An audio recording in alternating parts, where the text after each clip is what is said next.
Hello, and welcome to an two-part end capper, we'll say, for Power On Podcast 00Status.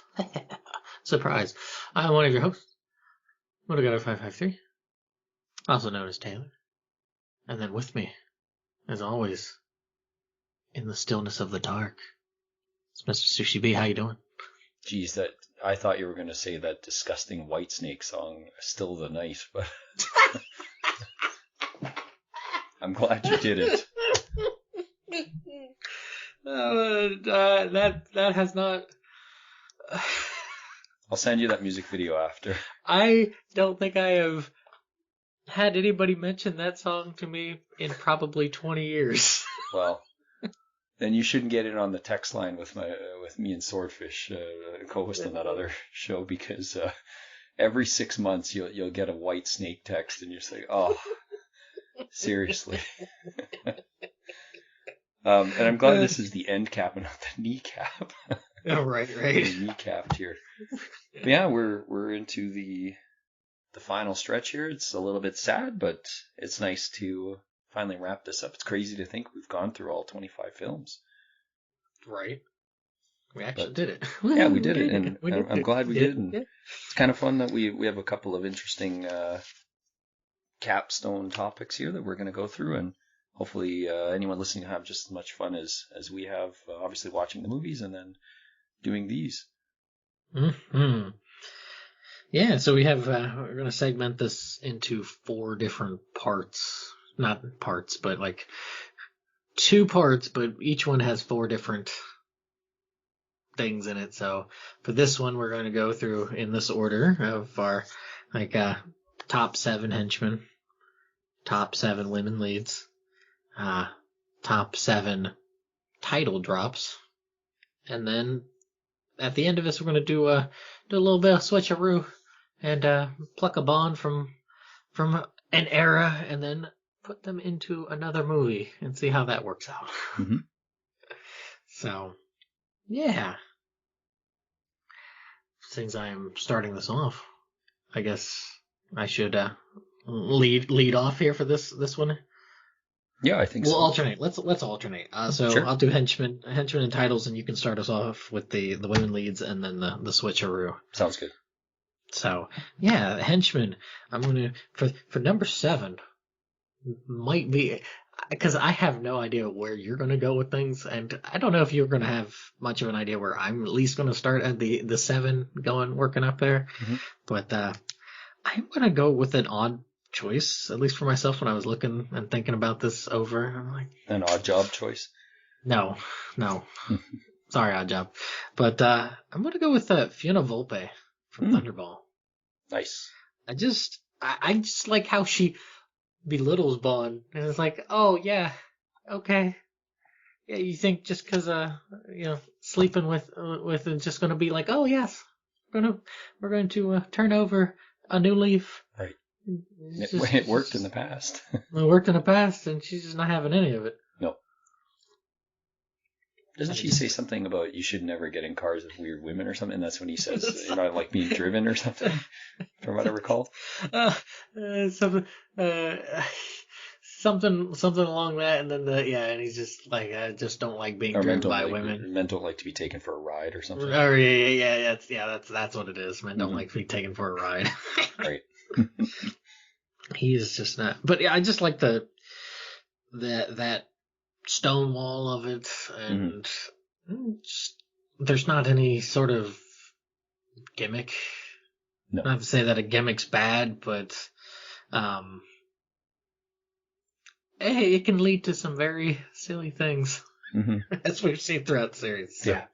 Would she be the first femme fatale of this series, I suppose?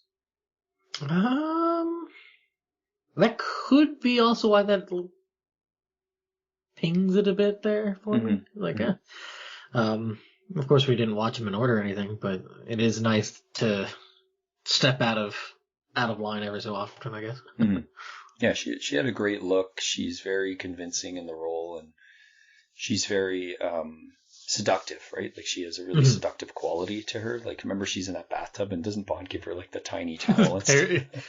Well, shoes. Wasn't it shoes? Like need something Or right? something, yeah. Some shoes. Yeah. No, she is a very good sort of secondary villain. She's way more interesting than Largo. Yeah. A lot of other things in the movie are more interesting than Largo. The shark fight. Yeah, with no glass. Yeah. Goodness. But yeah, what is your number 7? Yeah, so I didn't necessarily put them in a number order. Okay. Yeah, it just kind of. I was thinking about doing that, but I thought I've never really been a big fan of, this is my number 1. It's just more so I like collecting a group of whatever objects, things, into a pile kind of thing. Fair enough. But I'll follow suit obviously here. So for just my first one here for number 7, I actually went with Gobinda. Okay. Now, and I know Gobinda is kind of similar to say Oddjob in a lot of ways, just like sort of the strong manservant type character or whatever they call that.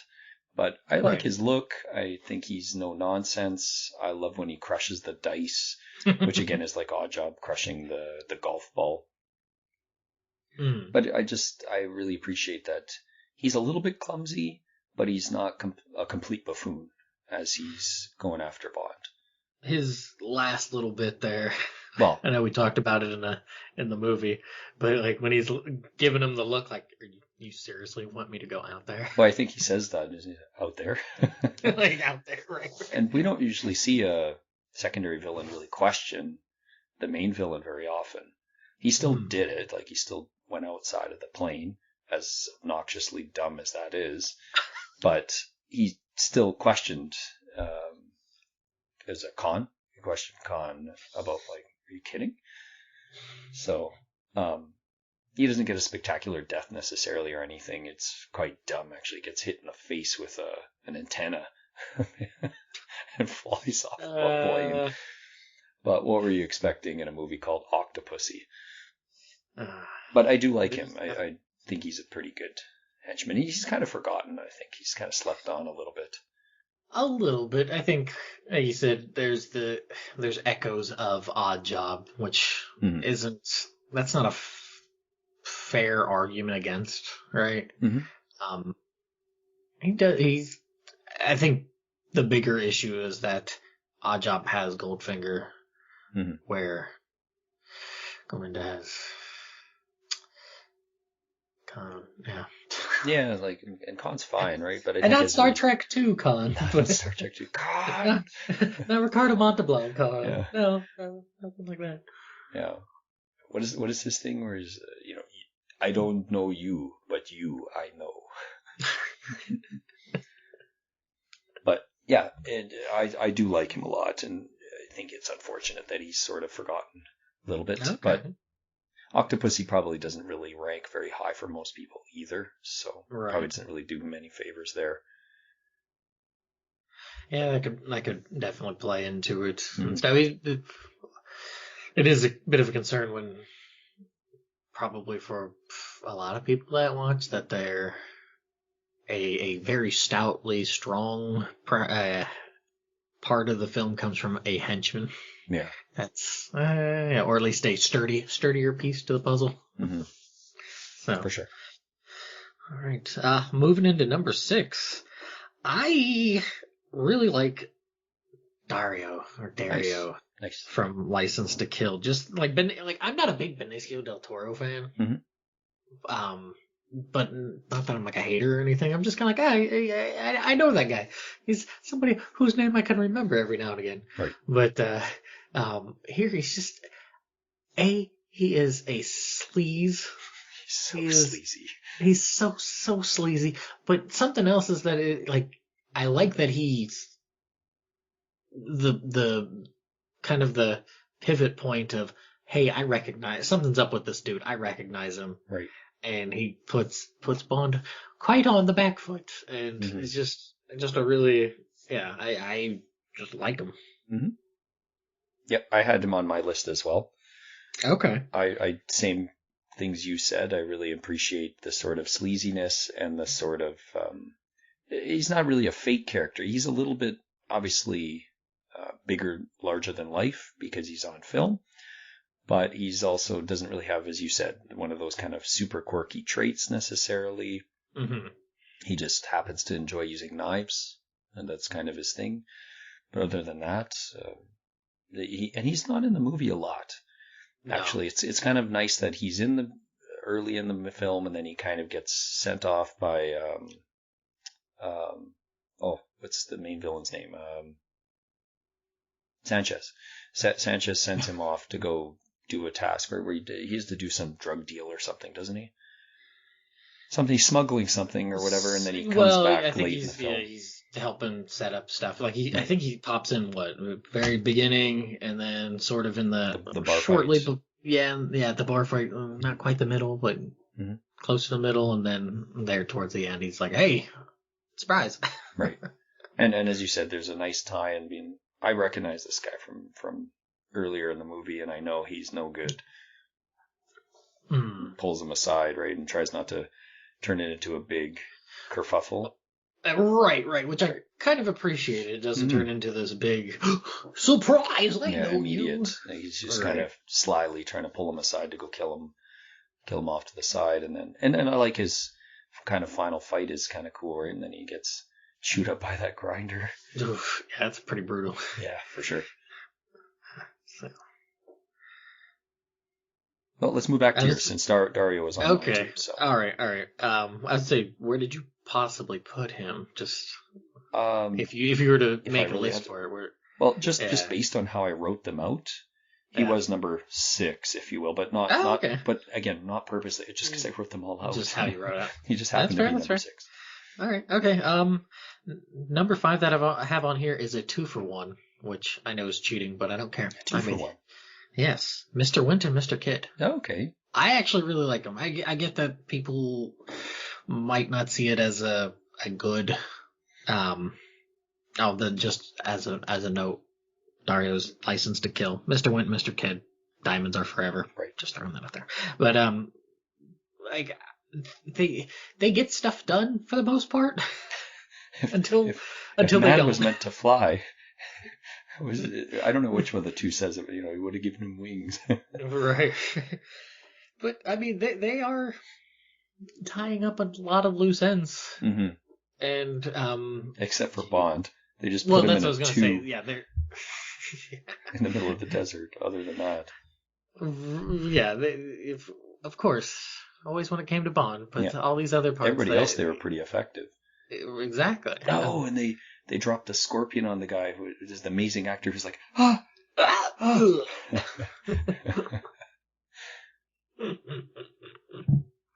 But I don't know. I like the duo. There's not really a gimmick to them. And it's just there is a I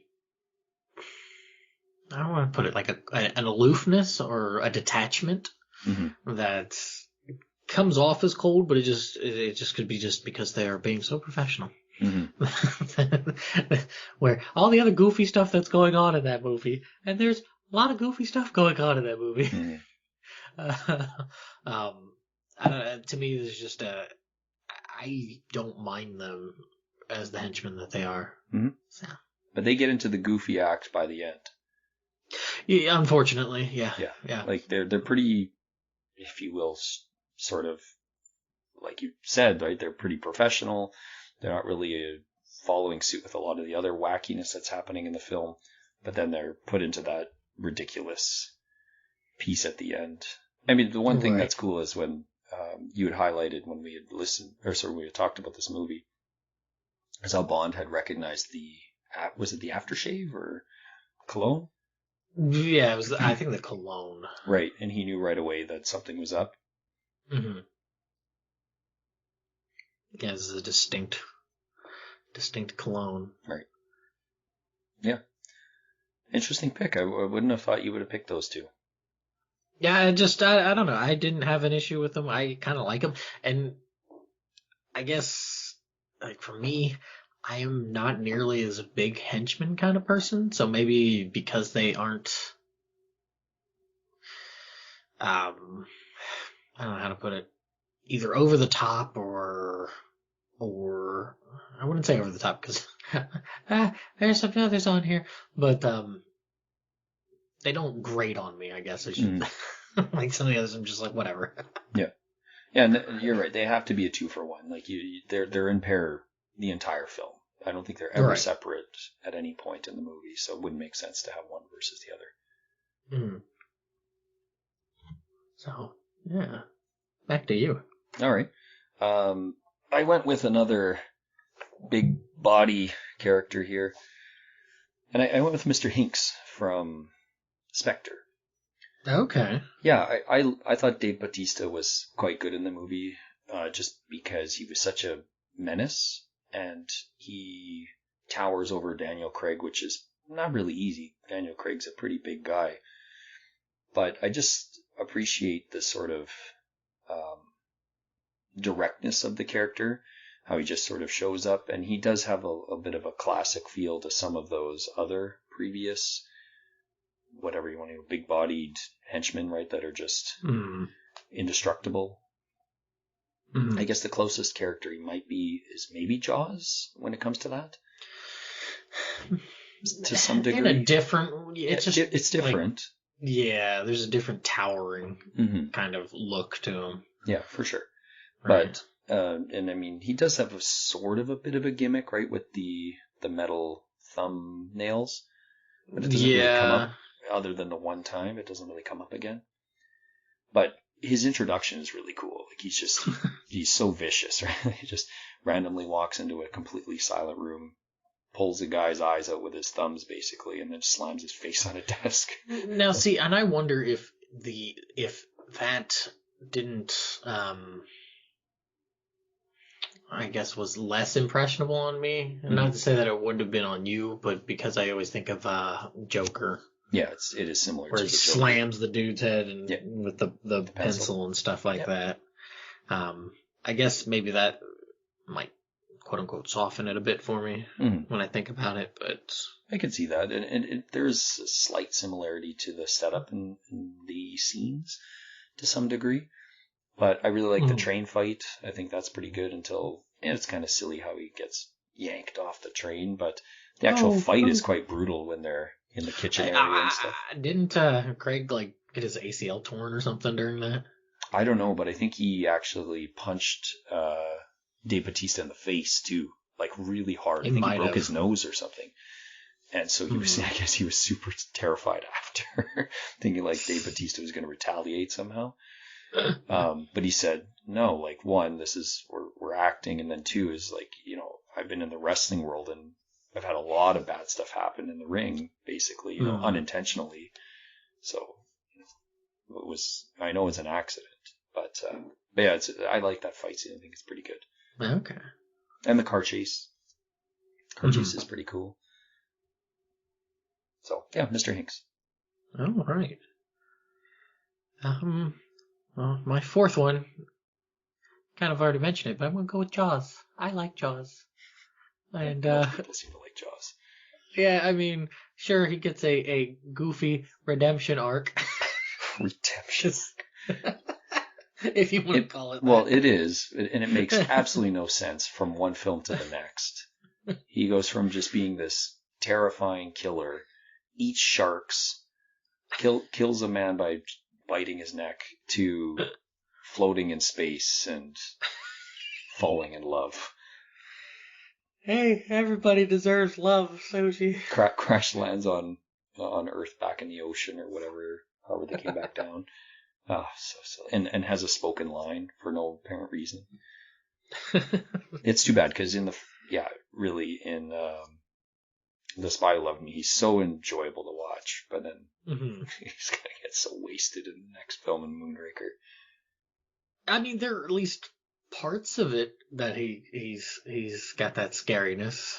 It just vacillates between being scary and silly, which I'm all for the peaks and the valleys, but there's a difference between peaks and valleys and then tonal whiplash. Yeah, And that does happen here, but I do like Jaws. Yep. I like the concept of what Jaws is. Yeah. And not the shark. But yeah. Yeah, I agree. I had Jaws on my list too, so just throwing my quick opinion too. I think the only thing from For Your Eyes Only, or no, sorry, from The Spy Who Loved Me is just how silly the giant magnet, Gets them, attaches. yeah. Yeah.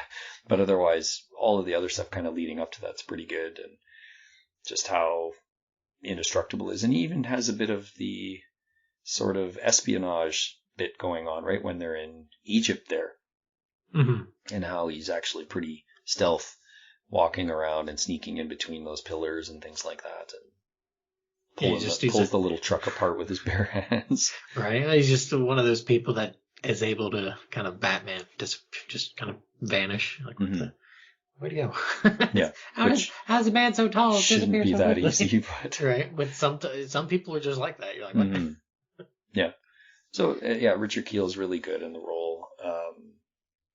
And every time I see Happy Gilmore, it always kind of got to give my head a shake to think, wait, say that's the same actor who played Jaws. That's, I think, where I first saw him. Is Happy Gilmore? Is Happy Gilmore, because he's wearing that guns don't kill people, I kill people shirt. And he gets the nail in the head. And then he has one of the best lines too, and I had to hit the ball off of Frankenstein's fat foot, and then he's like, what does he say? Something. He says something. I forget what he said. Oh, he said that's two for you, shooter, or something like that. And then he says, "Oh, it's great. You can count." He's like, "And you can count on me being in the parking lot." And how stressed out Shooter looks when he's trying to get out of there. Oh man, I haven't seen that movie in ages either. Yeah, it's pretty fun. Yeah, so Jaws is a great pick. And very likely on many people's list. Most likely in their top 5. So, all right. I guess back to me then? Sure. Okay, well, I'm probably stealing another one by mentioning. I would imagine probably the next, rounding it out, I might have I think I have one that you don't have. It might not. Okay, 3 I have as Mayday. Yes, Mayday's on my list. Yeah, I figured as much. She's so good. Great, like Grace Jones is phenomenal. She's so good. She's just so she just makes it her own. Yeah. And more power to her for doing that, because when this movie needed some sort of lifeline, some sort of kick in the rear, we were blessed with Grace Jones. And not another stunt double for Roger Moore. She could have fallen by the wayside really easily in this movie too, because Walken is such a large personality. But they really match well together. That they do. Yeah, because that is a concern, that it would be like, oh, Christopher Walken's just gonna just take the whole thing, and Steal it's like, no, scene. Right? And honestly, I feel like Roger Moore is so checked out by this point. Right. And I mean, he was very vocal about pretty much being checked out. Right. So it's like, he's like, okay, all right. I mean, it's no blimp napping, but thankfully Mayday wasn't around to even deal with that. Yeah. It's like, I'm not being a part of that. No. Absolutely not. But her style is very evocative of the person Grace Jones too, right? Like there's a really good blending or blurring of the lines of, is she really acting here? Is this just kind of potentially what her personality might be like? Well, and that's David Milch, who wrote like part on like NYPD Blue and one of my favorites, Deadwood.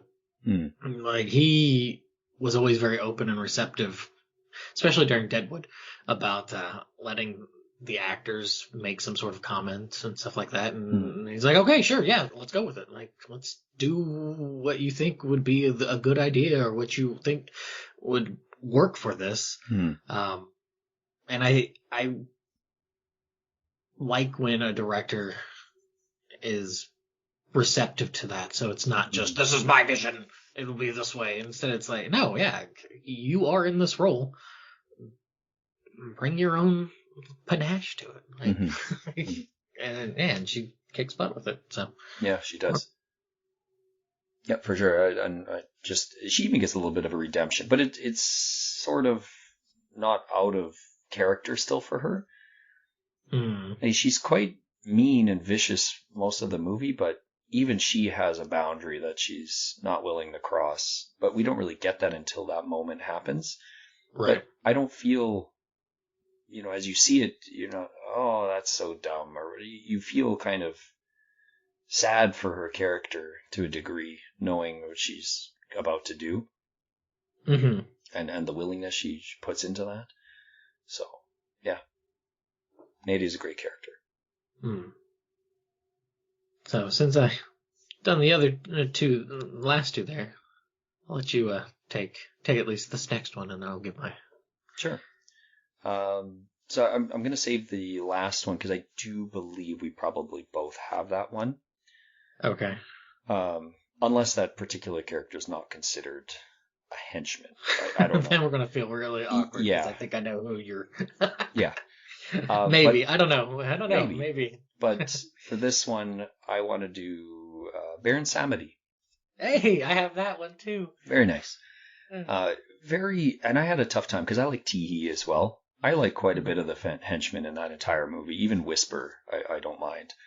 And the villains as a whole are quite good in that movie. Mm-hmm. But I went with Baron Samedi just because as we talked when we watched that movie, just the allure of something so different. And yes, you could look at that as being so goofy and out of place, but it just works in that movie. Mm-hmm. And what's the actor name? Jeffrey Holder. Jeffrey Holder. He's just so good in the role, and he's very believable. There's moments where he just acts like a normal person, basically, but has a little hint of being unhinged. Like when he pulls up the card and he's just wearing like that suit, like that very 70s style outfit with the diamond walking stick or cane or whatever he has. Right. And then when he's sitting in the bush, he's sitting in the cemetery and he's like, it'll be a beautiful morning. So he's got a weird, creepy vibe to him, but he's so good. Yeah, it's just that etherealness to him. Mm-hmm. And especially just like how the movie ends. You know, just that's such a poignant, like, oh my goodness. Right. He's still around.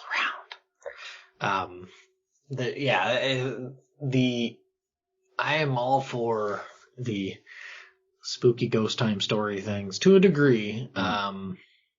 It just needs to work itself out well, and here it worked itself out well. Mm-hmm. It's just a neat thing to have well, we really don't know. It's like, I don't need, footage of Sasquatch and then Sasquatch to pop up kind of thing. You can just it can be just like the shadow sort of thing. It's better to, like the original Alien film. It's like you don't really see Alien, even though the actor that was like doing I think you showed it to me or something. Yeah, that's creepy. That's so creepy. It's almost a CCTV found footage type. It's very creepy. Yeah, but I mean, like, Alien's not shown for a very sizable portion of this film or that film, and it's almost like hiding in plain sight. Right. And that's what makes it really, really neat and interesting. It's like, oh, and then all of a sudden at the end, it's like, yeah, and not overused. Like, thankfully, the character pops up just enough that you don't forget about the character, but isn't just constantly being thrust into the camera spotlight. So that adds to that allure. And I guess it's funny you mention that. Most of the best horror films don't typically show whatever the entity or evil being or whatever it is very often, and that's what adds to that allure. And then once you actually see it, it's so much more frightening typically because you've had to get so much buildup. Right. But And I know they've tried to recapture that with like certain games and stuff in mhm, the last handful of years. mhm, Um, there is something to be said about tension, and mhm. whether that's tension through like dialogue or tension through just like a pregnant pause, Atmosphere. um, the atmosphere, and yeah, like I said, it's just this very subdued tension to Samity that it's like, what's your deal? And then when yeah, does he get knocked off a bit too easy? Yeah, Right.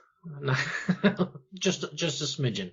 But it's one of those things too. It's like, what is Bond really gonna do? Like, Right. what what is he really gonna do to Baron Samedi? Not a whole lot. Run away. Yeah, pretty much. Run away. Yeah. So, all right. Um, the number one I have here, I it's got to be Red Grant, Yeah. right? That's mine too. Okay. It's like we're not like going anywhere else with it there. So I mean, seriously, the menace. Like this is another sort of. It's a um. Not that it's a bias because it's Robert Shaw, Oh, but but Robert Shaw's so good.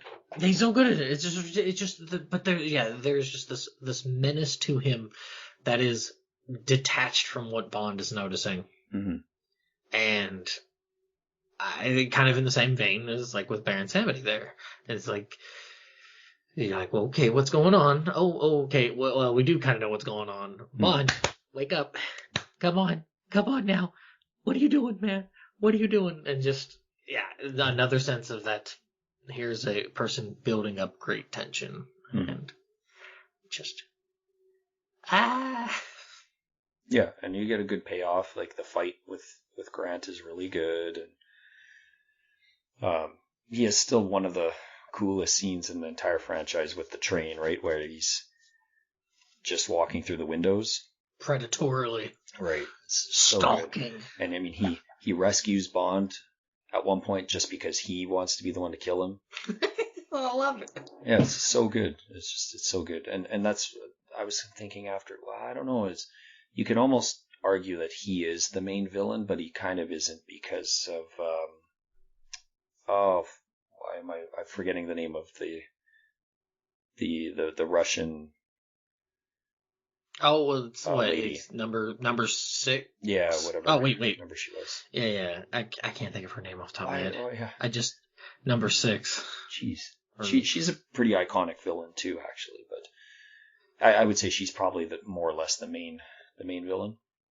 She's definitely the one that's pulling the or pulling the strings per se, because it's 3 and 6 are Right. But she has a higher or not rank. 3, not 3. Inspector. That's 6 and what's oh Kronstein, I what remember. yeah, what is his number? I can't remember what his number is. Kronstein? Is it 3? I think Kronstein was 6, and I think she was 3. Okay, I'm just flipping them. Why is her name escaping? That's really bad.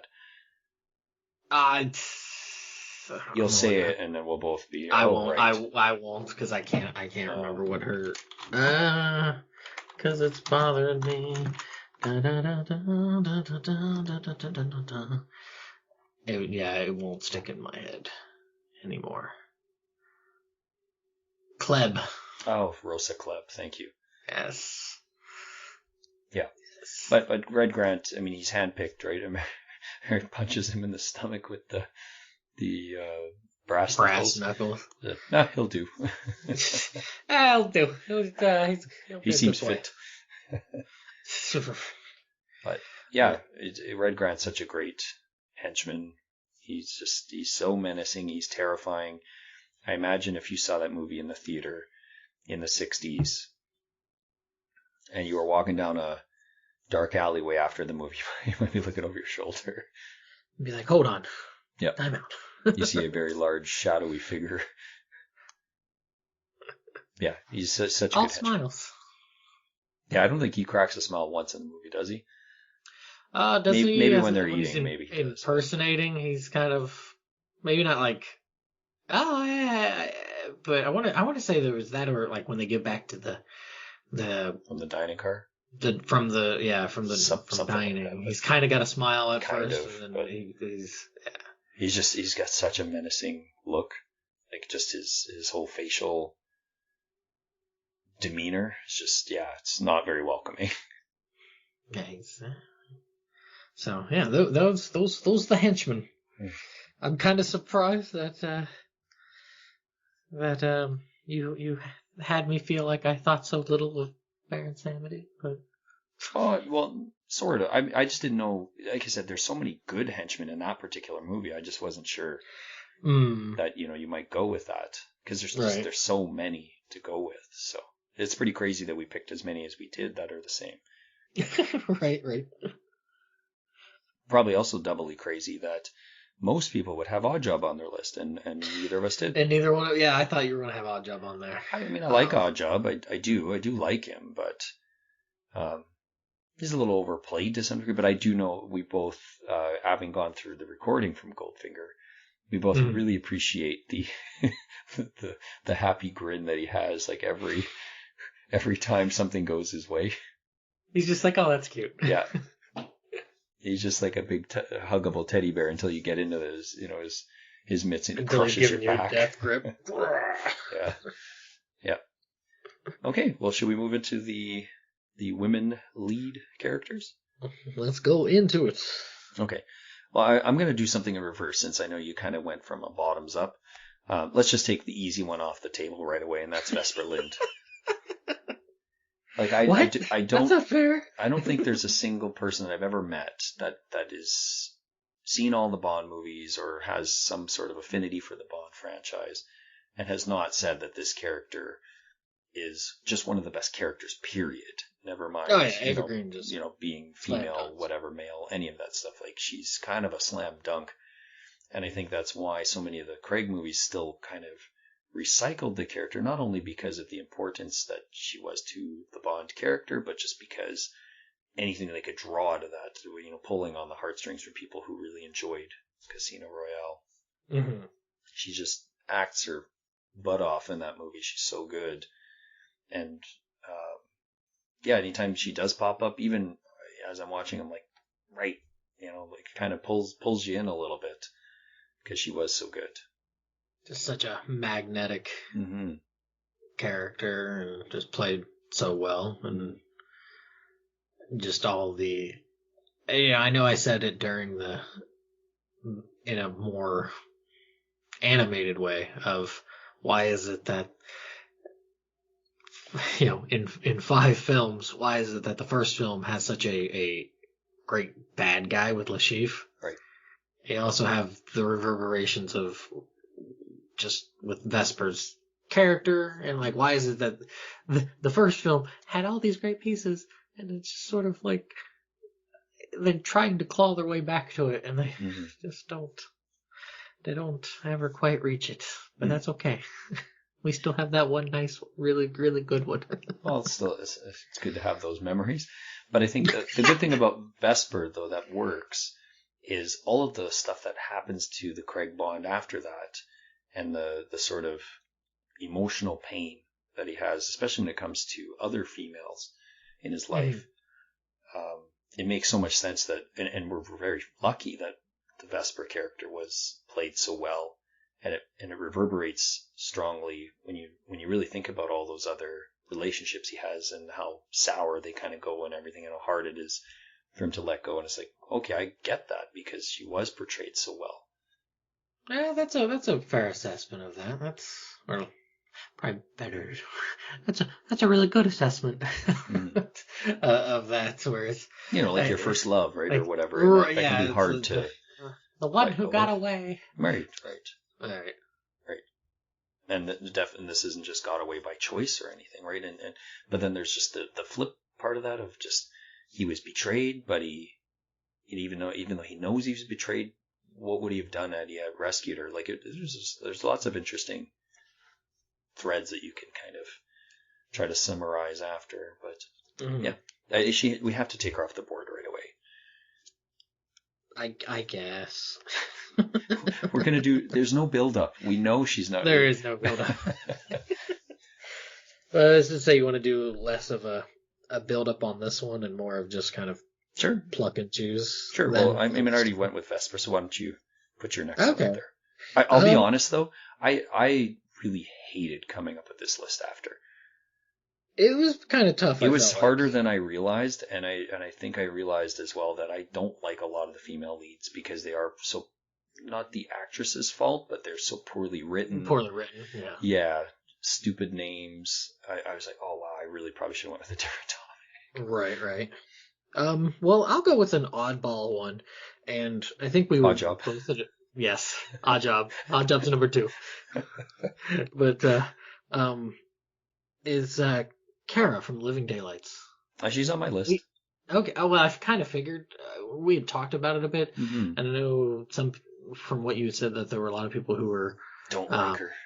Yeah, very sour on her and stuff. But I think that she does well with what's going on with her and sort of this. She is a bit of a fish out of water because it's not really her thing, and then she's been set up and everything. Mm-hmm. So yeah, I like her a lot, and it isn't quite as rancid as a lot of the other ones that are portrayed regrettably. Well, and I like that they just kind of go all in with the character here in that they just play up the innocence. Whereas in other movies, the innocent parts of those characters just feels lazy. Like it's written really lazy, just to like sleazy. Save me. Yeah, like they don't really have any. I feel so bad for those actresses because it's like you don't want to say they don't have any redeeming qualities, but those characters, they're just not portrayed realistic in a lot of ways. They feel far too, for lack of a better word, kind of dumb, right? Like they just, like I think of Tiffany Case from Diamonds Are Forever. She starts her first few moments. You're like, okay, she seems competent. She seems capable, right? Yeah, because that's a really good scene. Like that's a really cool scene. And then it's just totally downhill after that. Or what's from Golden Gun? What's that character? Oh, Molly Goodhead is Moonraker. She's Molly. Also bad, but yeah. Oh, what the heck? Britt Eklund plays the character, but she's terrible, right? Like she's one of the worst. She's absolutely Mary Goodnight or something. Yes, Goodnight. It's Goodnight. Yeah, she's so bad. Like she's supposed to be an agent. She's so bad. Oh, awful. But so I can see where some people are like, well, Kara's not that different from, but I do kind of understand that point, but at the same token, I appreciate that she's not just innocent to be to a complete fault, right? She does try to be helpful. It just looks silly in the way when she tries to be helpful, and right. I don't know. There is something endearing about her. Well, I think also that she plays the cello, right? So there's like this avenue of which that you can see that she's like really, really accomplished at something, and not just there for she's easy on the eyes, or whatever. Right. She's a terrible sniper, though. She was set up. She got the daylight scared out of her. She did have the living daylight scared out of her. But I think that plays into a little bit of the like that. What I was saying, like that fish out of water. She's supposed to be doing this, but then she's getting reeled into doing this. But it's really so that somebody else can kind of shove her off. Right. And I don't know. I like it. Yep, me too. She's good. And like she's such a off pairing with Dalton. Because Dalton is so stoic all the time. And even when they do the scene where they're at the carnival or the fair, whatever that is, you can see like the joy in her character, and you can see Dalton's like he's doing a good job of portraying, interest and having a good time, but yet he's still so stoic, right? So Right. But so that's nice. She's so different than his acting style. Mm-hmm. So yeah, ball's back in your court. Okay. Well, I'm wondering how many of these we're going to have that are the same. I can at least think of one that I got here, maybe two. Yeah, we'll find out. Well, this one I don't think will be on your list, so I'm gonna pull this one out now, and that's Wei Lin from Tomorrow. No, see, that was the one I knew we were gonna go on with it. Oh, really? You do have her on your list? Oh, because remember when we talked about the movie, I didn't think you liked her that much. So. Well, I mean, she's on the list, and there's only 25, and there's a lot of bad ones, so it's pretty easy to be high on the list. That's true, but Michelle Yeoh is just amazing actor, right? She's just, anytime you see her or something, she's so magnetic. She's so charismatic. Even English is not her, like, for sure spoken native language, but she's just still comes across as so confident. Like, I think the first time I ever seen her in anything would have been Super Cop, and she's just so good in that. Right. And it's too bad they had to tone her down for this movie. Like, you can tell she could do a lot more, but they did kind of tone down her character to some degree because they didn't want her to outshine Bond. And I think this kind of echoes back with the bit with Grace Jones. Mm-hmm. Right? Like, the director was at least comfortable enough to give her some leeway to be like, yeah. Right. Have fun with it. Right. And I don't think her chemistry with Brosnan is too bad when they're treated as equals, but the romantic part is not there. Like, it doesn't feel romantic at all. Right. But when they're doing the action sequence and stuff, I buy into that. Like, I think it looks fine, and the motorcycle chase is still one of my favorites. Like, it's still one of my favorite sequences in any Bond movie. It's just done really well. And she just has such great screen presence. So I really like her a lot.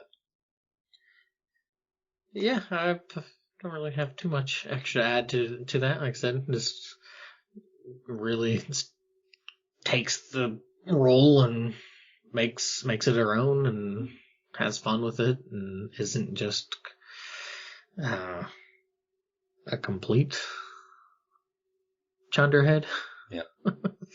It's funny how they tried to make the Jinx character very much like this character and completely failed in Die Another Day.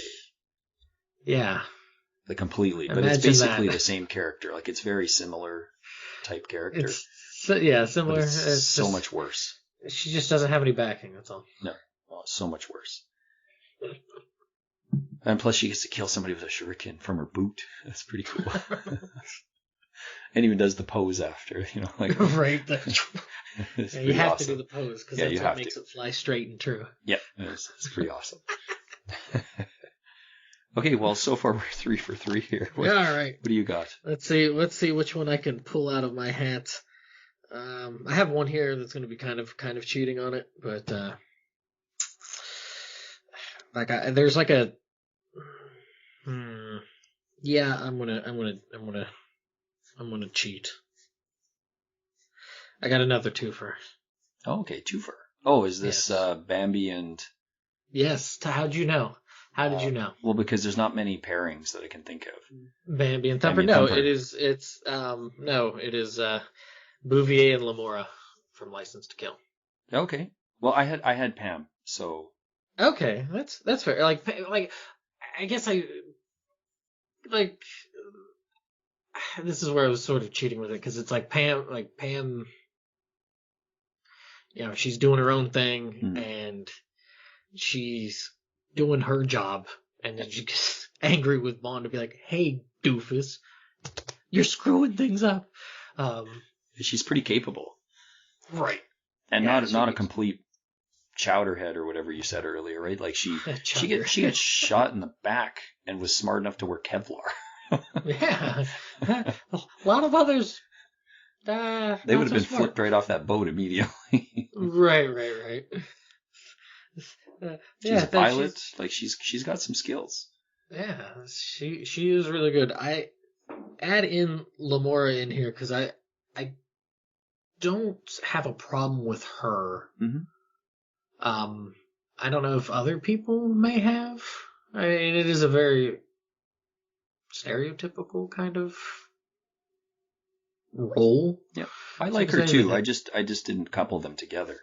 Yeah, I just kind of coupled them because to me it felt like that would be a necessary pairing for it, I guess, because especially like how it at the end Bond's like, oh yeah, have fun with the general.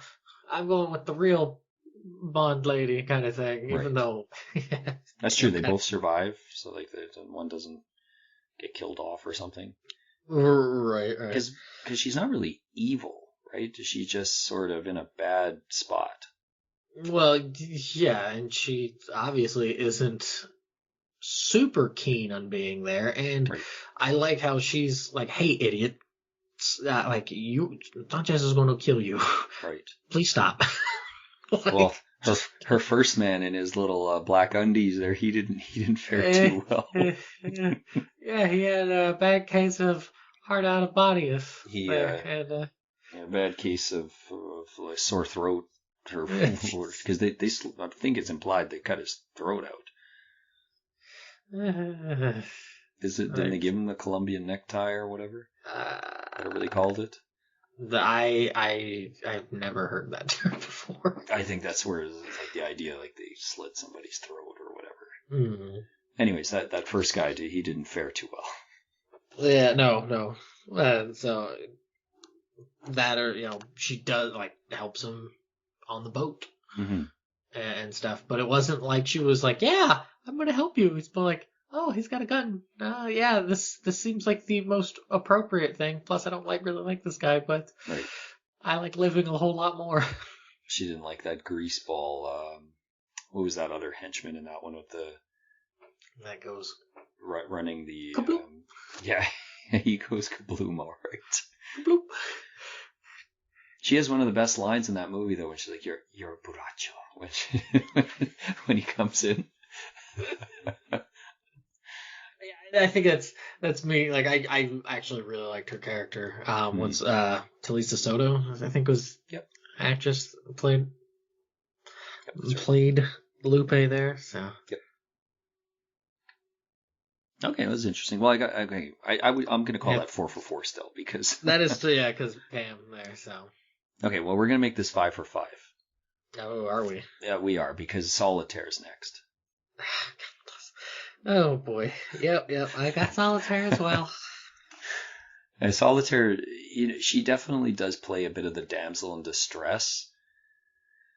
So I can see where some people are like, it's not that good. And one of the worst probably Bond scenes is just him taking advantage of her. It's just, no thanks. Like I could really do without that scene with his 007 playing cards. Right. Which she was magically using. But she just has such a neat look, really cool sort of gimmick, right, with the reading the tarot cards. And just, I remember when we talked about the movie and just all of the elaborate costumes. And she's almost dressed like a peacock all the time, right? Like just the sort of fanned out, I don't even know what to call it, but all the gems and everything, just so cool. And it's just this Jane Seymour, and she's super young, and just hearing the story about her being on set and people kind of taking care of her and everything. It just sounded like it was an interesting experience for her, and she's beautiful, right? Like she's just a gorgeous woman, and very believable in the role, and likable.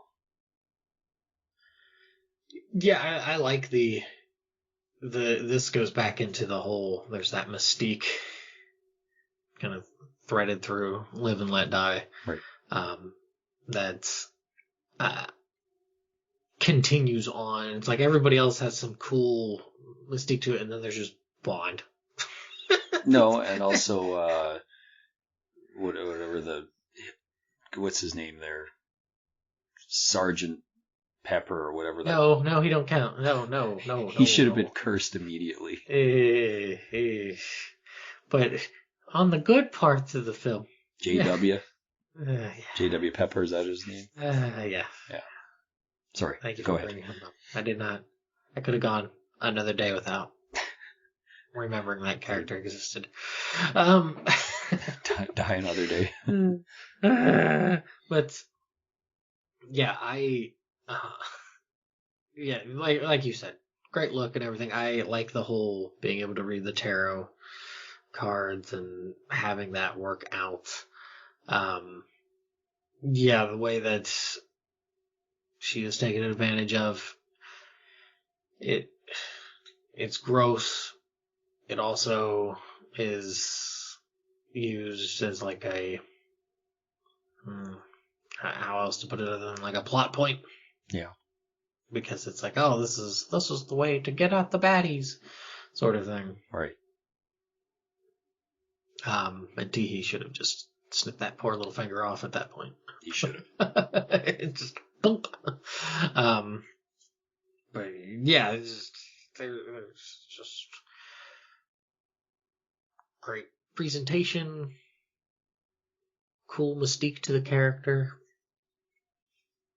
and yeah, I don't have much else to add that you didn't already say. Other than we're 5 for 5 now.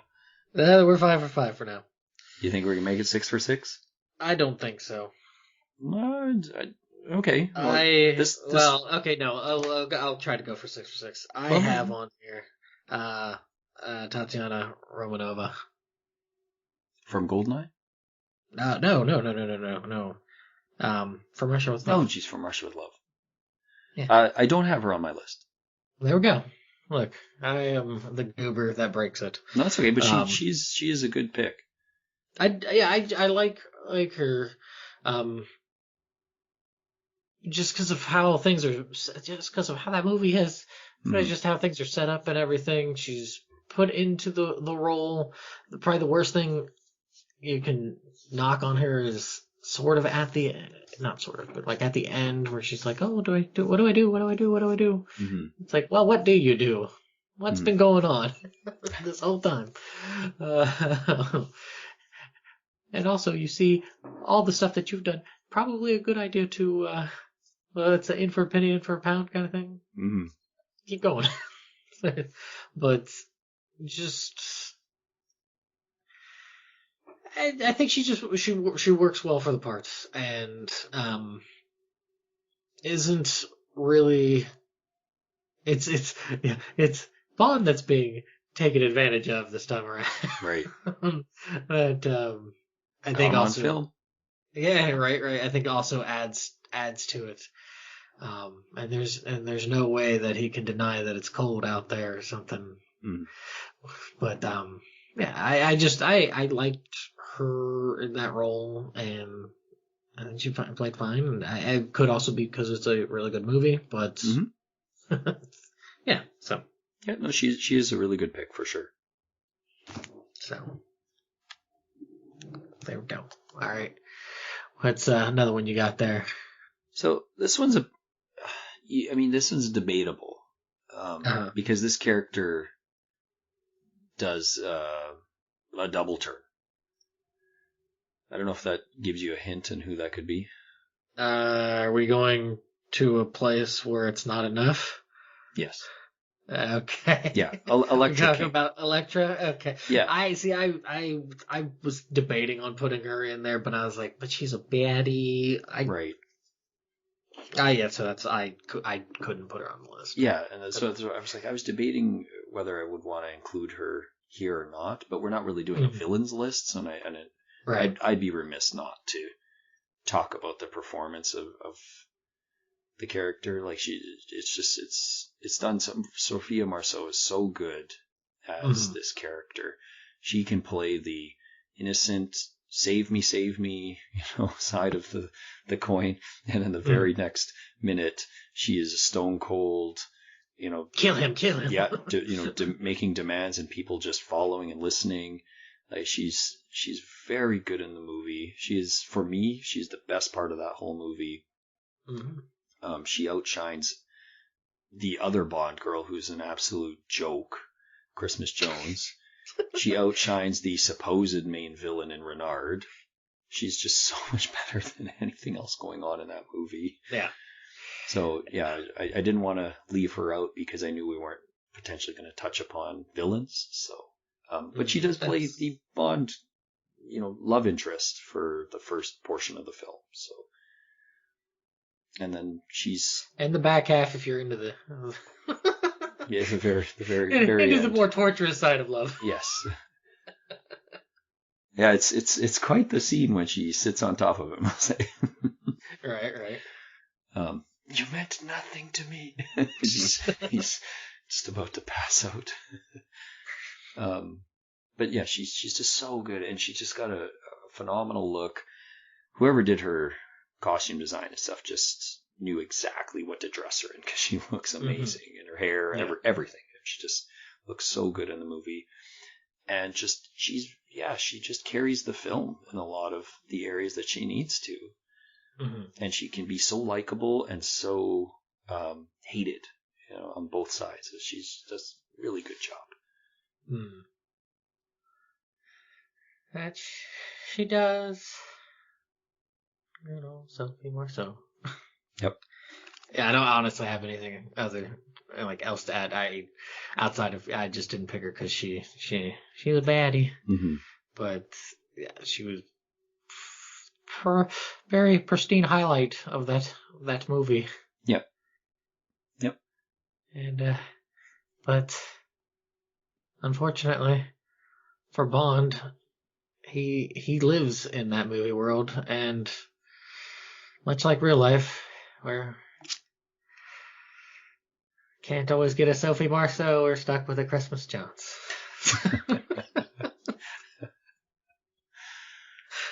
Yeah. Oh you can't even fault Denise Richards for that. They it's asked her to be in a just- Bond movie, a big budget Hollywood movie and everything. And of course she's going to say yes to that. Yeah, But then they just write the character so badly. That's more of my thing. I have no problem with. Yeah, it's just so bad that she signed on for the movie, and knowing like she probably had a reputation for being in movies that she wasn't expected to carry the film, we'll say. But to be in a big franchise and to put her in such a bad spot, basically. Well, I think it doesn't help then you're like there, and then Sophie Marceau is like that. Yeah, she gets written as such a compelling character. Right. Really doesn't help matters. What are you guys doing? Right. Let's rising tide raises all ships. Why is only one? It's crazy to think they could have done the whole movie and not even put Christmas Jones in it. Like really, they could have easily written out the character. Right. And just had Sophie Marceau as, again, the quote-unquote Bond girl as well as a villain. They could have just done that and been completely fine. Right. But nope. Can't do that. Nope. Not at all. So. All right, what do you got left?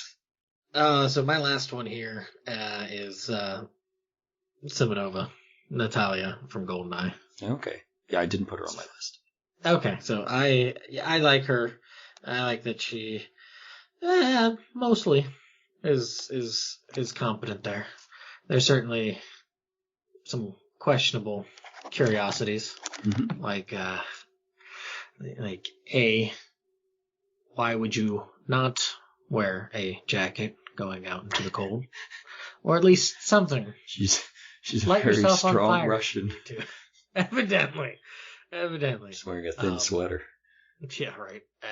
But being smart enough to go, oh, bad things are happening. Let me fake out. Whoever may be coming to check on things by that, and then just being the elite hacksaws of the good old mid-90s and stuff. Yep. She's pretty competent for most of the film. Mm-hmm. Yeah, very, very magnetic screen presence too with her. Yeah, she pulls it off well. Of kind of got the bristly demeanor that maybe not you, but just a lot of people maybe think, oh, that's just kind of how those people over there are. It's just they're very very soon today, prickly on the outside, but then gooey, warm, lovable inside. Like a durian. Which, like a yes, very much so. But yeah, no, I like her. And part of that I know is because of playing GoldenEye so much. It's just I cannot escape that. It's just part of it there. It's just yeah. I mean, I know for a very long time it would be the annoyance of, oh boy, great, another escorting mission, but it was all right. So yeah, that's my last one there. What is yours? So my last one is a kind of a bit of a coin flip, and I won't cheat necessarily, but I will say the two characters. Okay. One is Melina from For Your Eyes Only. That was one I was possibly thinking of as well, but that stupid line like kills me every time. At the end? For your eyes only, darling. Yeah. And I know that's so unfair because she's such a good character. She's actually a good character, though. But then the other is Camille from Quantum of Solace. Okay. Because they are quite similar, right? They're both out for revenge. There's a lot of similarities between the two characters. So that's why I was having a hard time kind of picking between the two. But if I really have to, I'd probably go with Melina. She's a bit more rounded out. Yeah, I would say. and surprisingly has decent chemistry with Roger Moore, even though he's quite a bit older in that movie. But because he plays so much more serious, I think it makes matters better. And also she does get a lot more screen time, right? Like with Camille, like Craig's Bond kind of just lets her tag along, like he doesn't really care. He's just like he's kind of he's the rock that's barreling down the hill, and then she's just like, kind of riding sidecar kind of thing. Whereas the Bond and Melina character interactions are a lot more interesting. He's a bit more guiding her through her pain kind of, and trying to deter her from going through with what this revenge plot that she has in mind. Yeah, so I do like the Melina character. I agree, like the very end you're like, geez, they just had to shoehorn, of course she fell in love with him, which is too bad, because all the way up until that point it just seems quite cordial, right? Like it's a very, very different relationship feel until that very end, which is, I don't disagree. The ending is just like, geez, I really wish they didn't go that route, but yeah.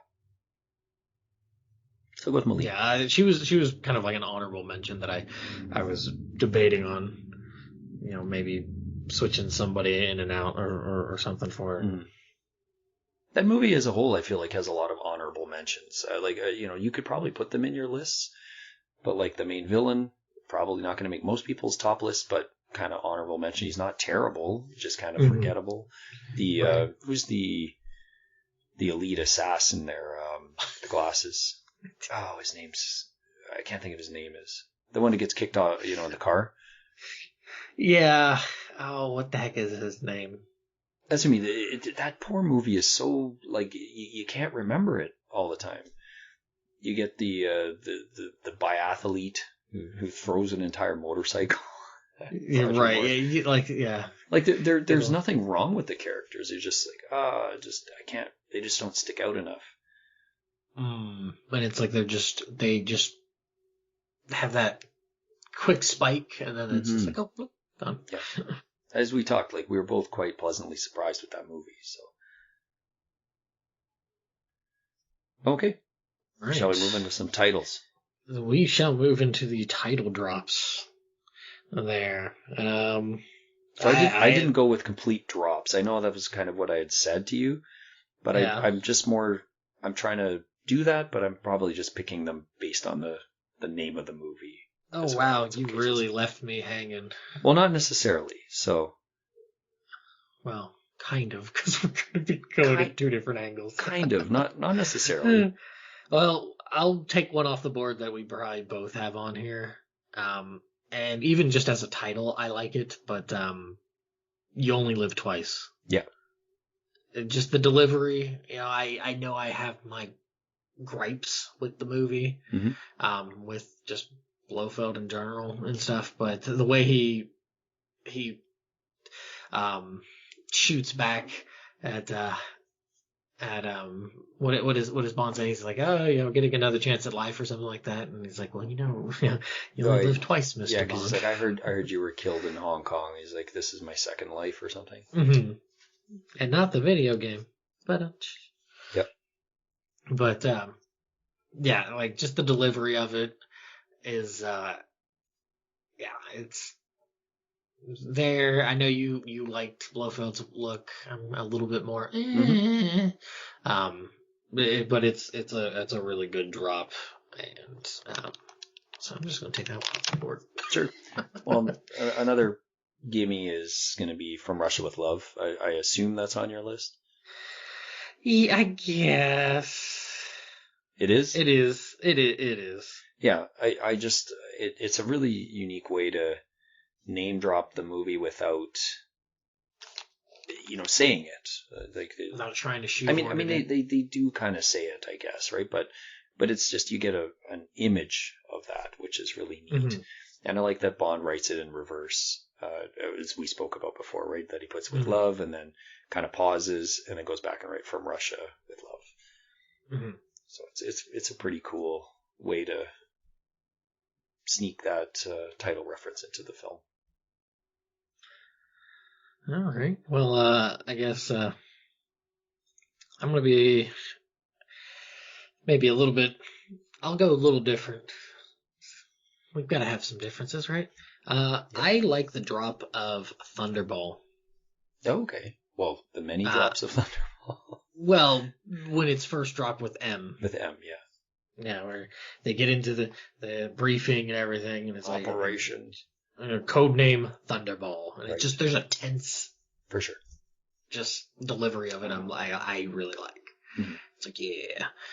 Too bad the movie isn't but those qualms aside, I just really like that delivery. It's a cool name, right? Like, it does sound really cool, and it does sound like a name of an operation or some kind of code. It sounds like it would have been, and it probably to some degree, like an awesome metal band name. Thunderball? Yeah. Yeah, it could be. That or like a one-hit wonder. Amazing metal band. A one-hit wonder. From an amazing band. Yes. Yeah, it could be. Amazingly amazing at one song. Introducing GoldenEye playing their one-hit wonder Thunderball. Oh no! I hope it doesn't sound like exactly like Wonderwall, but you're. God, I hate that song. I hate that. I don't know that song. That song is like freaking Bohemian Rhapsody for Euros, for European people. Or just the '90s in general. Well, it's just like anytime we'd go to like a karaoke bar and stuff in Japan, that would be gotta sing that song, gotta sing it. I think because it's a song most people can sing, right? The tone of voice and stuff is not too high pitched. It's a possibility. Lyrics are pretty straightforward. So if you know the rhythm of that song, you're seeing the lyrics come on screen, you could probably sing it. Right. That's probably why. But now you're gonna sing it. You're my Thunderball. And then you're going to go hear the Tom Jones Thunderball song and hear Wonderwall. He only walks while others run. Or it's the other way around, isn't it? While others walk, he runs or something. I do like that one line. It's like his needs are many, so he takes more. Yeah, it's like, okay. So he gives less. Right. So something like that. Sure. Thanks. No, Tom Jones, he really nearly belts it out, though. He does. Near the end there, he really gives it his all. Gives it his all for Thunderball. And all that's left us was with an oh. Yep. That's all I got. Fair enough. So, all right, back to you.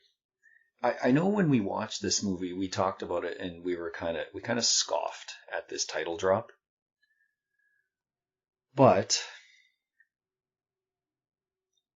just as I'm thinking about it again, I want to put it back in, and that is A View to a Kill. Because because it's so cheesy. Absolutely not. No, but because it's so cheesy, and I like that both villains get to split it up, like that they both like it's. I can't think of another. Is there any other name drop where two people say the title? I don't think so. I do like the idea, but the delivery is. I've got a lot of questions. It's pretty over the top, but it's so memorable because of that. So, yeah, I'm gonna leave it there. A View to a Kill.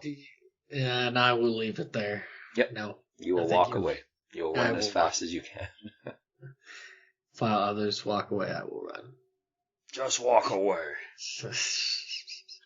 Yeah. You love Lord Humongous. So. I do.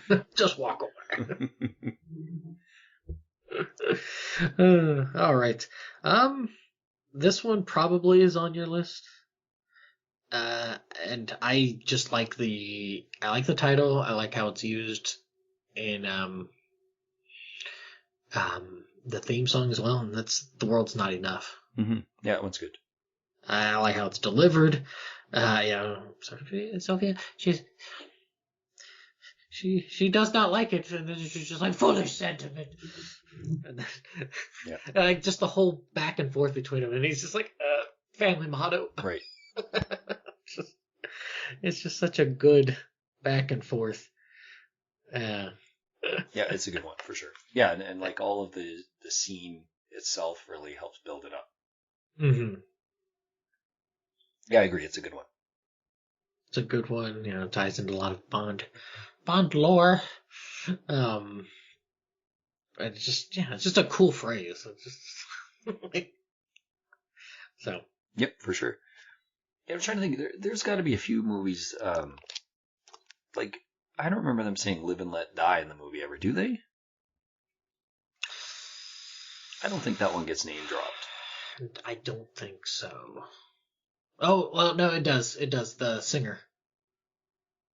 Oh, okay. In the bar. She's singing. I don't know if that counts, but I mean it does, but it's not particularly creative. It's not a very strong, not a very strong. But yeah, another one that I do like just because the way it's presented is For Your Eyes Only. I like that it's just on the the dossier or whatever. Yeah. It's just there, right? It's not really spoken. It's just visually presented. So I like that. Okay.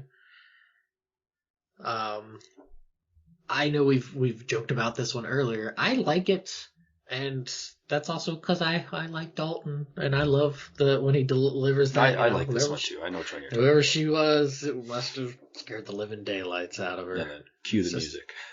Right. Very 80s. It works. I don't care.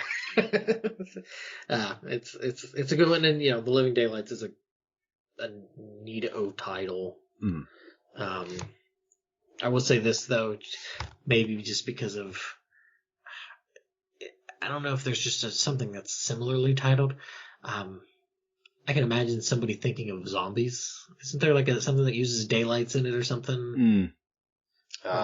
Maybe because of living, like the Living Dead or something. Or the Living Dead or something.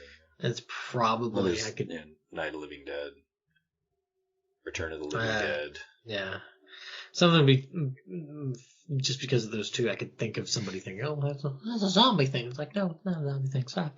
No zombies. No zombies. It's a band in the 70s route. So, yeah, that's another one I got there. How about back to you? I know you like this title, and correct me if I'm wrong. This one is not name dropped, not in the way the title is listed, and that's Quantum of Solace. I do like the title. I don't remember it being name dropped. Obviously, the name Quantum comes up several times, but I don't believe Quantum of Right. Solace is actually said ever in the movie. I don't But remember it. just a really unique name, and it's adds a lot of intrigue and mystery and confusion. It's like, what does that mean? But it's an eye-catching title for sure. And so I know it's not name dropped, but I think it's got to be mentioned just because it is a unique title. Yeah, if we were going with cool titles, I would have put that on my list, but did not. So it is a cool title. Yeah, cool phrase, cool collection of words. Even though "of" is kind of a. Yeah. But yeah, so. Don't worry, my last one's off the wall. So. All right. Well, I've got this one here. As much as I rail on this movie, I actually have come around to when it's dropped, just because of when it is being dropped. And maybe I don't remember if I railed on it so much. I probably did in the thing, but now thinking on it, I'm like, I was probably really harsh if I did do that, but I don't remember because I'm forgetful. And that's Skyfall. Okay, that one's good. Just because of like it is a bit of an abrupt sort of thing. Mm-hmm. You're like, oh, okay, bam, Skyfall. And I think maybe what lessens it a bit is that it's in the trailer. Yeah. From what I remember. But it's really well executed in the trailer. And it's really well executed in the trailer. It's a little less it's a little more flat in the movie, yeah. Right. But I don't know. For some, I will give it a pass on that. And I think it's probably more so the trailer speaking to me than the. Mm-hmm. That's far. So. That's fair though. Like, and it is really well done in the trailer. So yeah, they cut it well. All right. So is this the last one? Yeah. Okay. So my last one, and I don't know how you're going to feel about this one, but it's the delivery. It's a Brosnan one. Oh, I think we have the same one. Is it the last one? Yes. Yeah. So the delivery, it's the angle of the camera, it's the way he kicks down it's a computer screen, I think. It's Die Another Day. Yeah. Yeah, it's just not. He's not too thrilled. No, but it's done so well, right? Like you have Gustav Graves comes back in, or General Moon, or whatever character he's Gustav at the time, but it's just the way he kicks down the screen, and you're not expecting Bond to necessarily be in the room at that moment, and then he pulls the gun on him and says, "So you live to die another day." Like he's so angry about it too. Yeah, so you live to die another day. It's executed really well, and I know, like, again, you can say this movie gets railed on, and rightfully so. Yeah, no, for sure. There's lots of bad things in the movie, but as I told you, I don't hate the movie. Mm-hmm. But that line drop is done very well. Yeah, I would agree with that. Like, yeah, I just not too thrilled. I'm just like, okay, all right, jerk. Would you have loved it even more if it was Roger Moore walking into the room and he says, "You live to die another day"? As he's throwing the towel. Yeah. Why, of course, darling. Okay. Oh boy.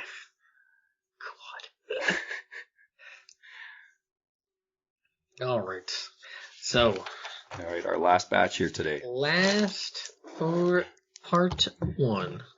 All right, and this is probably the most exciting and unique one, because I think we're going to be really all over for this one. I don't know. This is why I've made 2.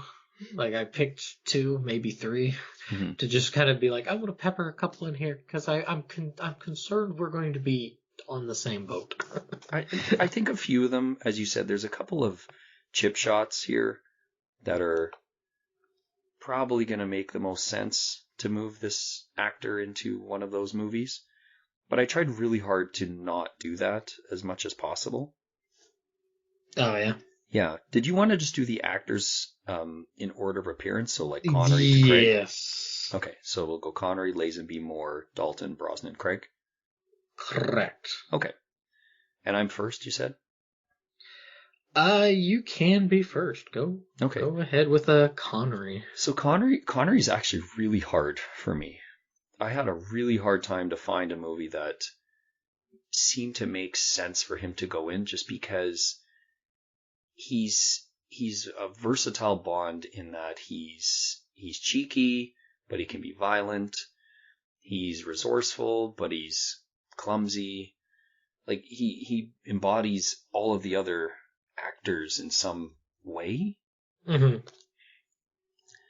And I think when we went to move these actors into these movies, I did think like you would have to tweak some stuff. Like I don't think it's possible to just completely put an actor in and just expect rip it to them work. And just translate it, right? Right, and just also because of eras and all of that stuff. It's no different than saying taking a basketball player from the 60s, taking Bill Russell and trying to put him into a team in the 2000s and thinking it's going to work.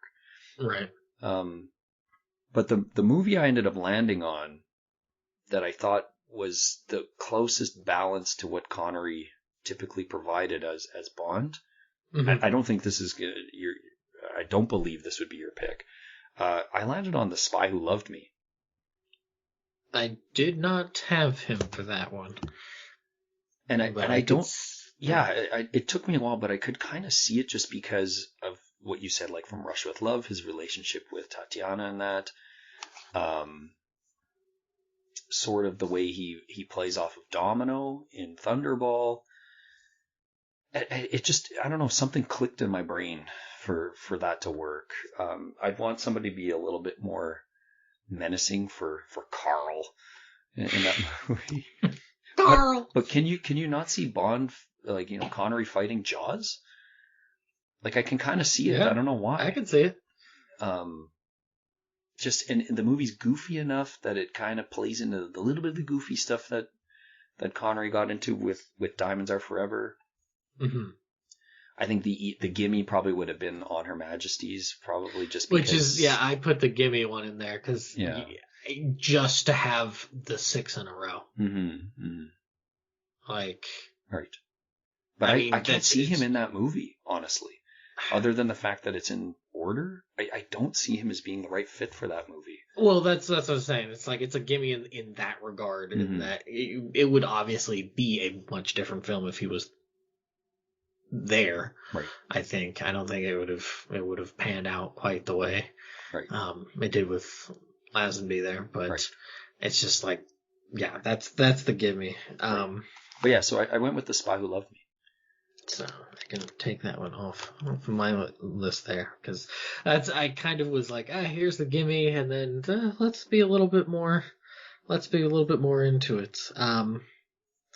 You know which one I did for him that I would be actually really curious to see how that would go, and I know it wouldn't work, but I want to see just the absolute damage this would do. Toss him in Casino Royale.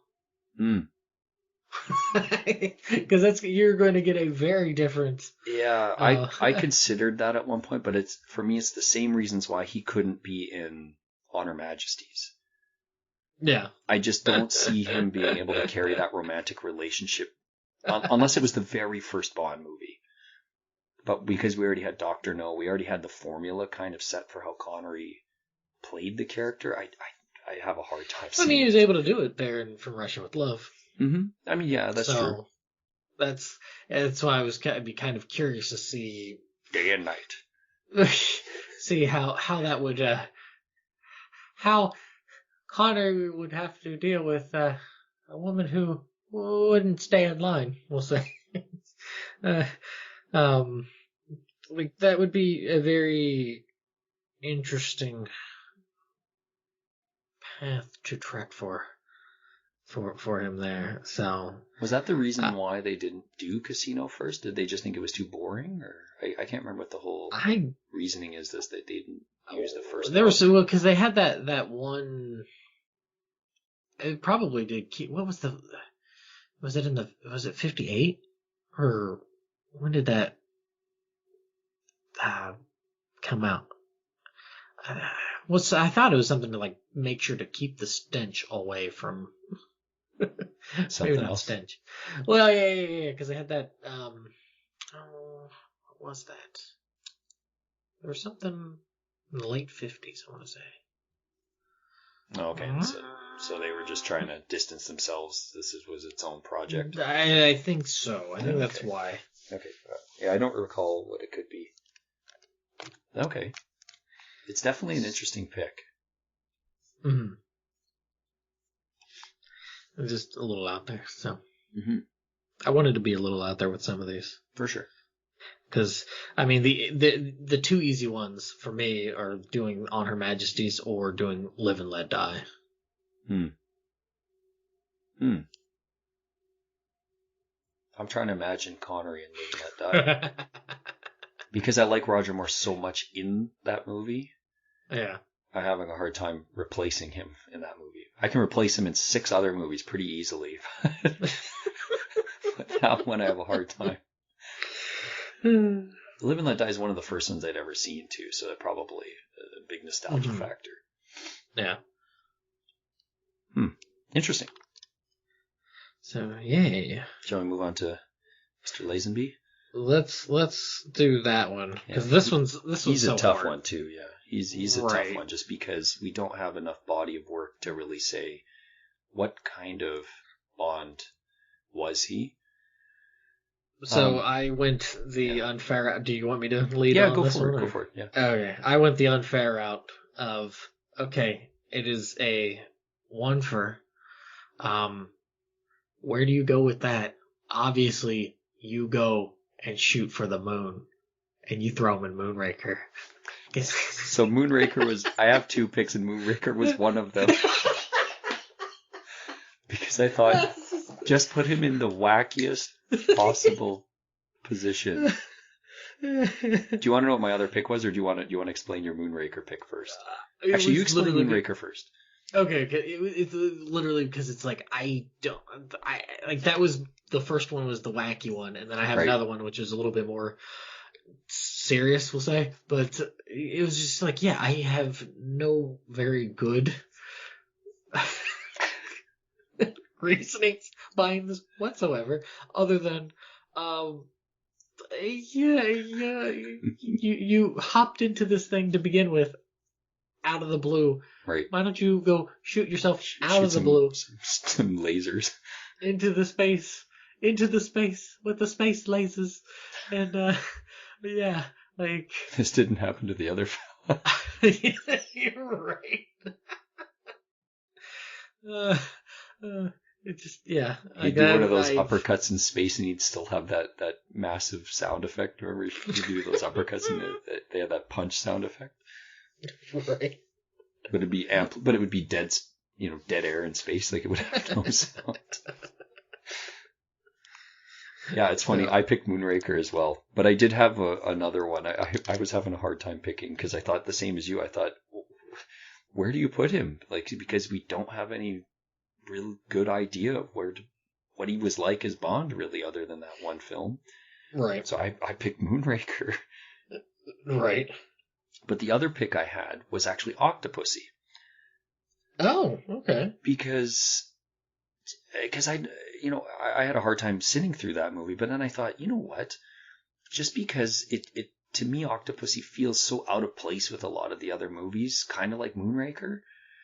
That, and also because some of the best moments for Lazenby is when he's with Tracy, and that actress is quite a strong actress. And I thought, Maude Adams could probably carry him a little bit if they were in those scenes together. Yeah. So I kind of thought of it from that angle. So I kind of thought Octopussy might be a decent fit for him. Huh. Like him playing backgammon, I could see it, right? Like when they're... Yeah.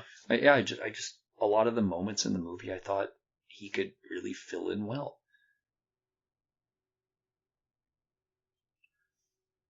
Yeah, that's a lot more serious and a better choice. Well, it's still Octopussy's not very serious still, but well, Moonraker's definitely. yeah. going my all other in. choice was another for a silly reason, and that's License to Kill, just so he could be violent with his uppercuts. Yeah, really violent. When with that them. guy's head pops, he punched him so hard his head burst. Yeah. Uppercuts Dario so hard he just goes flying into the grinder. Right. Punches Sanchez right off the truck. Straight into the ocean. Yeah, that'd be pretty interesting to see him be super violent. Yeah, it'd be a lot more of a fish out of water, to a sense. I mean, but like in the other hand, he's throwing haymakers ish. So, yeah, and he does marry into the family. So he does. Like, yeah. Who knows? He might have went with Lamora then. And the weird connection to that could have been how he was in Honor Majesties. And remember, there's the comment about like, oh, did I say something wrong? It's like, oh, he was married once. So if that was like the random sequel and that came up, like that'd be very interesting. Right. Or him going to Tracy's grave and For Your Eyes Only. Something weird like that. But, yeah. I can see Moonraker. I don't know, like seriously, I can see Moonraker.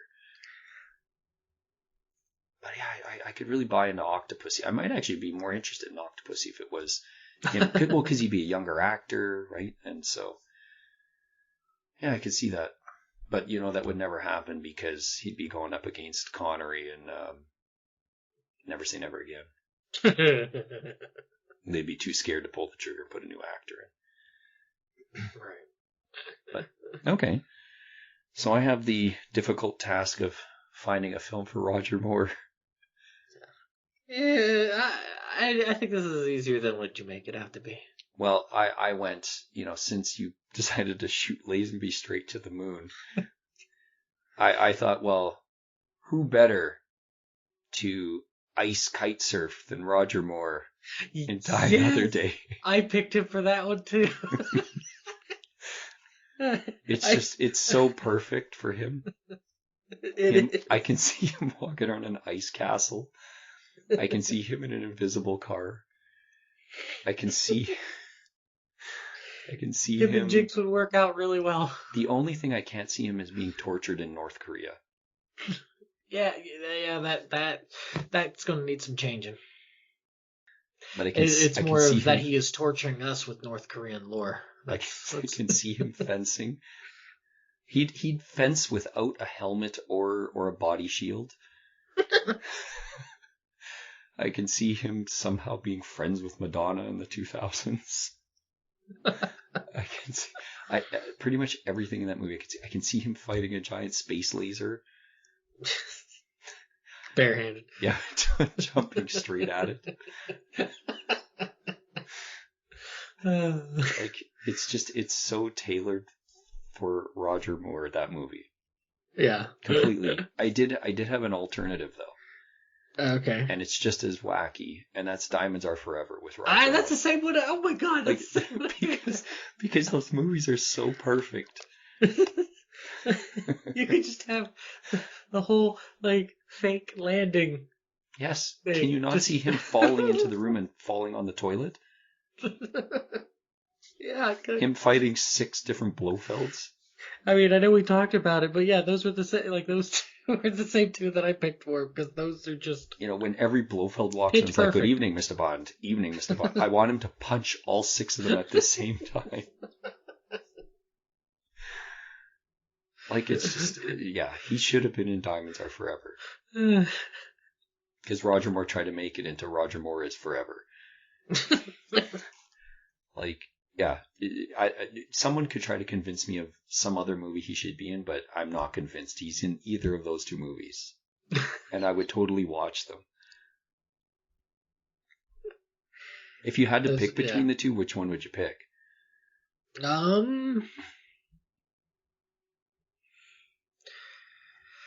It's a no-brainer. It's Die Another Day for me. I would probably lean Die Another Day because I don't necessarily hate Diamonds. Oh, and I like Die Another Day more than I like Diamonds. But I think there's so many wacky things in there that just feel so much more in line with his Bond. Yeah. I mean, plus he gets to do some. Yeah. And I would put Roger Moore at like 57. Arctic surfing. He'd be 57 and died or 60. Oh, you horrible man. I put him at the tail end of his run. Oh, that's rough. And I would change the title to No Time to Die. Just because it's Roger Moore. You're terrible. Go away. Stop that. All right. So. Okay, I have to sidestep you quick for Dalton. Uh-oh. Only because I don't know which movie you picked. I have a few of them. The problem is I had a hard time picking one for Dalton. Really? So the thing I just went with is I would just put Dalton in all of them. Because I can see him in pretty much any one of these movies. Like, you could tailor it to Dalton's skills, and like seriously, I feel like I could put Dalton in just about any of them. As I say, the I did easy pick one, of some, course, though. is Goldeneye. Yeah, I mean that's the gimme. That's the gimme. The one that popped in my head first that I would have been like, this would have been really great to see him in, From Russia with Love. Cool, yeah, that's a nice pick. Like that would, and that would be the one people were like, what are you doing? Leave it alone. I'm like, yeah, but it would be nice to just want to see it. No, I can see Dalton in that. Like it would just be really, really just how much of a little bit of a difference with Karen Bay. Does how does that change the relationship just a little bit? Mm-hmm. You wouldn't have to change that movie much though. No, not necessarily, but just it's more of what does Timothy Dalton add to the mix that really changes the things that he's touching. So yeah, no, that's a fair pick. So that was one of them. What other one did you have? Because I have another one that. Yeah, other than the all. I did put Goldeneye as the gimme. Yeah. I think the other gimme is A View to a Kill because I think they were considering him for that too, were they not? Yeah, but I think they were like, oh, let's ride the Moore train. Yeah, you'd have to change the tone a lot of that movie. But the one I can really see him in as well is Quantum of Solace, actually. Yeah. Like yeah, I don't know, I can't see him necessarily in Casino, but I can see him in Quantum just because of the similarities with License to Kill. And just sort of the mean revenge plot. Yeah. So I would really enjoy watching Dalton in Quantum of Solace. Now, another one that I'd really enjoy to see how he would uplift. Man with the Golden Gun. Yeah, I have a hard time with that one because you need such a tonal shift. Well, I mean, I get that, but I wrote these with the impression that things are they're going to the main threads are there, but there are going to be some changes. Yeah, but the face off with Scaramanga would be interesting. That was I would imagine that would be a lot more played out. And just to see how he is, just because of like how he was with Sanchez, and that's in License to Kill, and that kind of back and forth, right. when he meets him and everything, you're like, ooh, all right, and just see how that would play out. See if they would be a little bit better on their writing chops. Yeah, interesting. Yeah, but I feel like you could slot Dalton into just about all this, just because the type of portrayal of Bond that he has. I know he's not I would say Connery's sort of more of an all-rounder kind of actor as Bond. Dalton isn't necessarily that, so some of the Roger Moore ones would be a tougher fit, but yeah, I did have a hard time finding the appropriate fit in the sense that I feel like he can fit in a lot. Dalton's not going into space for moon lasers. It's just no. Probably not. No, because Lazenby already's He's Lazenby slotted. he's taken one for the team. Okay, so we got Brosnan here. Yeah. Yeah, Brosnan's a tough one too because I liken him closer to Moore than probably the other actors. Yeah, I could see that. So, for me, the gimme would have been a View to a Kill. Yeah. And then, but the movie I'd like to actually see him in, and I could see him really playing well with the female lead, is actually Living Daylights.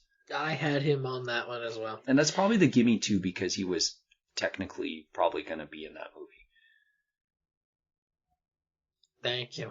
Well, because of Remington Steele or whatever, right? Right. So but just Dalton's great in it, but I could still see why Brosnan would fit really well in there. Mm-hmm. And then I really feel like you could probably put Brosnan in a lot of the Roger Moore films, and I had skipping him a beat. Live and Let Die. That's a good fit. Yeah, that would be a really cool. That'd be a very interesting turn there. That, and I also had him for Octopussy. That was the one that I was like, this would be a bit more of an interesting turn to have. Mm-hmm. Yeah, I could see that. Going there. You could see that actually not bad. I wouldn't put him in a monkey suit. Well, no. But no, but I could see that fit. Yeah. Okay. So we're down to Craig. Good old Craig. Am I starting this one off then, or? Yes. Okay. Yeah. The easy one. I'll toss the easy one out, and that is how you had said with Quantum. Yeah. I would say with this one, he would be good for License to Kill. Yeah, he would be actually really good at License to Kill. he would fit that part pretty well. Yeah, he'd be really good. So that would be the easy one I would toss out there. I would also say, just because I would be curious to see how it would flow together, putting him in Tomorrow Never Dies. Yeah, I mean, he's got the action chops, right? So, I mean, he's all for doing a lot of the stunts himself. Mm-hmm. He does like riding motorcycles. He does ride quite often in his films. So, actually, that's not a bad fit, and him and that Stamper would be a pretty interesting. That might be a little bit more of a standoff than with the way Brosnan and him interacted. Yeah. But would he? Yeah, I don't know. He may actually overshadow Michelle Yeoh a little bit. Maybe. Just he's so much more physically imposing. Well, but this is where I think it would be an interesting mix to it, right? Mm-hmm. Where you almost have a bruiser bond. You don't want to put Craig in Moonraker? As much as I soured on those movies as they went, I don't think I could see him doing Moonraker. Did you put him for Moonraker? No, I didn't put him. Okay, I was like, don't tell me you put him for Moonraker. No, I didn't. I did have another one, but I'll let you. Well, I picked the Gimme as well, and License to Kill, and it's just a perfect fit. It would be a pretty intense movie. It'd be pretty awesome. Plus, just 80s action. Like Craig could have easily fit into that sort of era of over the top, crazy action style movies. The Stallone. Right? Yeah, Arnold, Stallone, Van Damme. Well, I think more of the Stallone vibe, right? Just do Cobra or something. Oh, I can see him in Commando. You can't see Daniel Craig in Commando? Like, I could see that. It's funny to imagine now. I think he could totally pull off that movie. But the one I ended up going with was actually From Russia with Love. Okay. I also think he can slot in there pretty well for that movie. Because Craig's kind of got a a quiet coolness about him. Mm-hmm. And I could just see him doing all those train sequences stuff, and you'd have a really interesting fight with Grant, right? Like, just because they are much more similar in build and stuff. So I think that fight wouldn't just come down to brute strength. There'd have to be some sort of tactical advantage. There'd be some nice cheeky quips. Yeah, for sure. And they kind of recreate it sort of in Spectre, right? Right. It's a little bit of a sort of B-side to that. So, but I think Craig, when he does some of the espionage stuff in his movies, I think it would fit well in that one. Okay. I also I had him going for Your Eyes Only. Yeah, I could see that one too. That was the other one I had. That'd be like, that would be an interesting choice. Mm-hmm. Actually, another thing of Brosnan. Sorry to go back to Brosnan, but I almost wouldn't mind seeing him in You Only Live Twice. Just because it's so different. Huh. And he being in Tomorrow Never Dies, right? And he has some of that exposure being in Vietnam and stuff in that movie. Like, I feel like Brosnan would actually be having fun with the character still in that movie, because that movie lacks a little bit of joy, which is too bad. Like, it feels like it should have a little bit more. Yeah, you can. Yeah, I would still lean on thanking the press for. Oh no, I know. Burrowing itself deeply in Connery's butt. But, no, I know for sure. But I don't know. It just Brosnan in that seems like he might actually have some fun, and it might be a little bit more interesting film with some of that cheeky sort of way he plays Bond. So interesting. Those were some interesting picks, though. Yeah. Yeah, I had a lot of fun recasting some of these actors for these.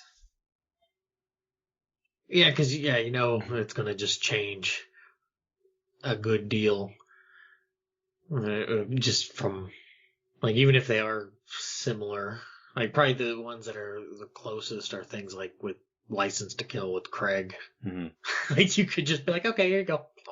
Yeah, just go to town. Have to change much of anything with it. No, you wouldn't have to change too much for that, for sure. Well, I think Dalton and From Russia with Love, you wouldn't have to change very much there either. No. I think it's a pretty good fit. It'd be a pretty interesting. Like you said, Brosnan and Living Daylights, like I feel like that's a pretty easy fit. Yeah. Just poor Lazenby. I'm sorry. Hey, I honestly, Octopussy, I think it's a decent fit for him. Yeah, I mean, you're not wrong.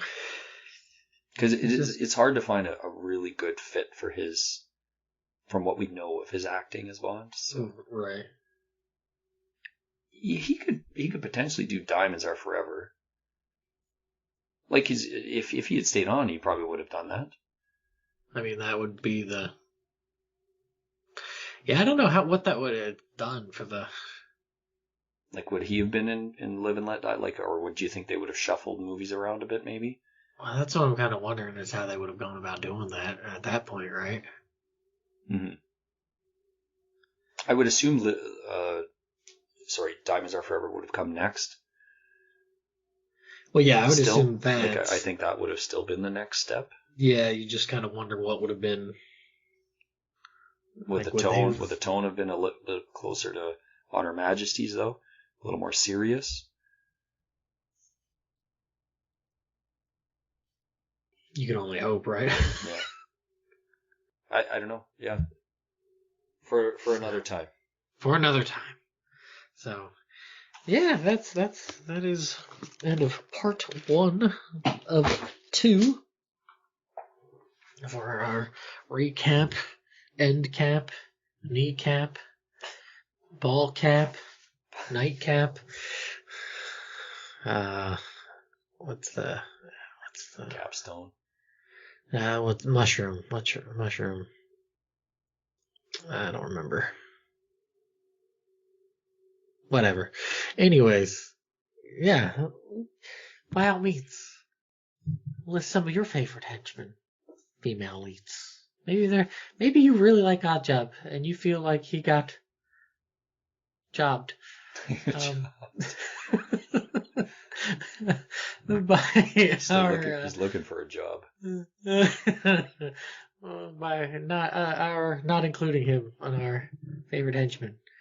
Or maybe you have a really, really off the wall, zany, crazy, amazing idea for having Connery being Moonraker.